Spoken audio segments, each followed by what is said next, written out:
ஜூலை 8 புனித கில்லியான். அயர்லாந்து நாட்டில் கவுண்டி கவான் பகுதியில் வாழ்ந்த செல்வ செழிப்புமிக்க குடும்பத்தில் கிபி 640ஆம் ஆண்டு பிறந்தார் கில்லியான். ஹை என்ற மடத்தில் இணைந்து துறவறம் பூண்ட கில்லியான் ஆயராக உயர்ந்து அயர்லாந்து முழுவதும் நற்செய்தி பணியாற்றினார். ரோமிற்கு திருப்பயணம் மேற்கொண்ட இவர் பிற இனத்து மக்கள் மனம் மாறிட மிக கடுமையாக உழைத்தார்.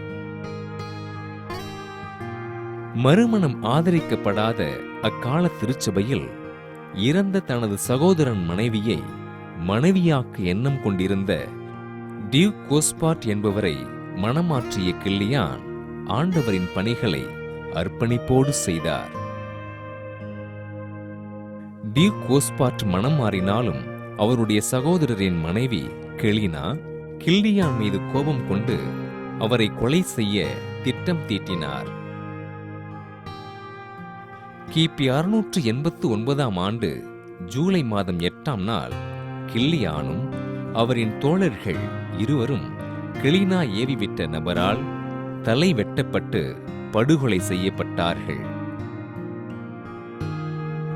ஆயர் கில்லியான் கொலைக்கு காரணமான கெலினாவும் அவரை கொலை செய்தவரும் மனநலம் குன்றி துன்புற்று இறந்தார்கள். வூர்ஸ்பர்க் பேராலயத்தில் வைக்கப்பட்டுள்ள ஆயர் கில்லியானின் புனித பண்டங்கள் மூலம் இன்றும் ஏராளமான புதுமைகள் நடந்தேறுகின்றன. புனித கில்லியானின் திருவிழாவை கொண்டாடுகின்ற நாம் கத்தோலிக்க மரபின்படி நம் வாழ்வில் ஒழுக்கத்தை கடைபிடித்து வாழ்வோம்.